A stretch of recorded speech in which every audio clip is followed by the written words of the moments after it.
اهدنا الصراط المستقیم۔ ترجمہ: ہمیں سیدھے راستے پر چلا۔ اہدنا الصراط المستقیم، ہمیں سیدھے راستے پر چلا۔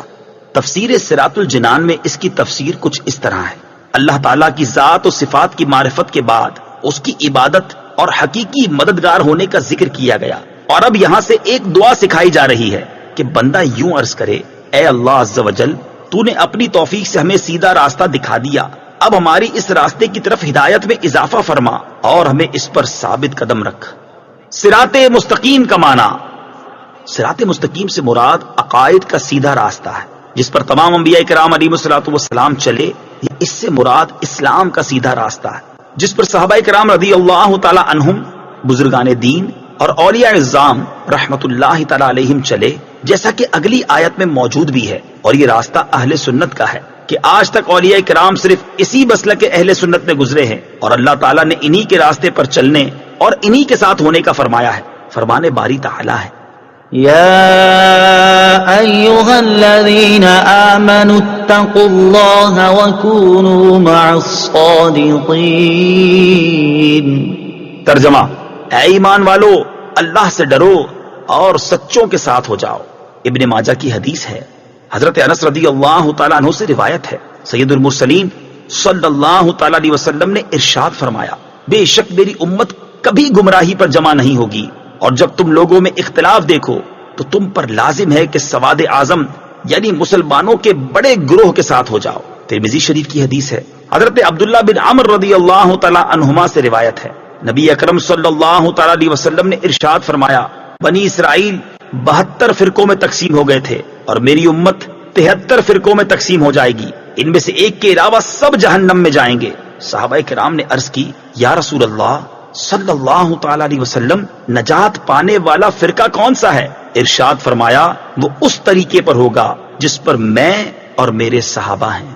ہدایت حاصل کرنے کے ذرائع: یاد رہے کہ اللہ تعالیٰ نے ہدایت حاصل کرنے کے بہت سے ذرائع عطا فرمائے ہیں، ان میں سے چند یہ ہیں: نمبر 1، انسان کی ظاہری باطنی صلاحیتیں جنہیں استعمال کر کے وہ ہدایت حاصل کر سکتا ہے۔ نمبر 2، آسمانوں زمینوں میں اللہ تعالیٰ کی قدرت و وحدانیت پر دلالت کرنے والی نشانیاں جن میں غور و فکر کر کے انسان ہدایت پا سکتا ہے۔ نمبر 3، اللہ تعالیٰ کی نازل کردہ کتابیں، ان میں سے تورات، انجیل اور زبور قرآن پاک نازل ہونے سے پہلے لوگوں کے لیے ہدایت کا باعث تھیں، اور اب قرآن مجید لوگوں کے لیے ہدایت حاصل کرنے کا ذریعہ ہے۔ نمبر 4، اللہ تعالیٰ کے بھیجے ہوئے خاص بندے انبیاء کرام اور مرسلین اعظام علیہم الصلاۃ والسلام، یہ اپنی اپنی قوموں کے لیے ہدایت حاصل کرنے کا ذریعہ تھے، اور ہمارے نبی حضرت محمد مصطفیٰ صلی اللہ تعالی علیہ وسلم قیامت تک آنے والے تمام لوگوں کے لیے ہدایت کا ذریعہ ہے۔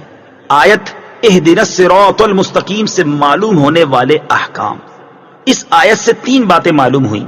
نمبر 1، ہر مسلمان کو اللہ تعالیٰ سے سیدھے راستے پر ثابت قدمی کی دعا مانگنی چاہیے، کیونکہ سیدھا راستہ منزل مقصود تک پہنچا دیتا ہے اور ٹیڑھا راستہ مقصود تک نہیں پہنچاتا۔ اللہ تعالیٰ ارشاد فرماتا ہے کہ عقل والے اس طرح دعا مانگتے ہیں: ربنا لا تزغ قلوبنا بعد إذ هديتنا وهب لنا من لدنك رحمة إنك أنت الوهاب۔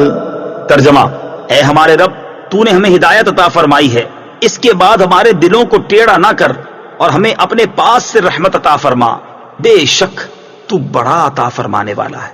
ترمذی شریف کی حدیث ہے، حضرت انس رضی اللہ تعالی عنہ فرماتے ہیں، حضور پر نور صلی اللہ تعالی علیہ وسلم کثرت سے یہ دعا فرمایا کرتے تھے: یا مقلب القلوب ثبت قلبی علی دینک، اے دلوں کو پھیرنے والے، میرے دل کو اپنے دین پر ثابت قدم رکھ۔ تو میں نے عرض کی: یا رسول اللہ صلی اللہ تعالی علیہ وسلم، ہم آپ پر اور جو کچھ آپ لائے ہیں اس پر ایمان رکھتے ہیں، تو کیا آپ کو ہمارے بارے میں کوئی خوف ہے؟ رسول پاک صلی اللہ تعالی علیہ وسلم نے ارشاد فرمایا: ہاں، بے شک دل اللہ تعالیٰ کی شان کے لائق اس کی انگلیوں میں سے 2 انگلیوں کے درمیان ہیں، وہ جیسے چاہتا ہے انہیں پھیر دیتا ہے۔ نمبر 2، عبادت کرنے کے بعد بندے کو دعا میں مشغول ہونا چاہیے۔ نمبر 3، صرف اپنے لیے دعا نہیں مانگنی چاہیے بلکہ سب مسلمانوں کے لیے دعا مانگنی چاہیے کہ اس طرح دعا زیادہ قبول ہوتی ہے۔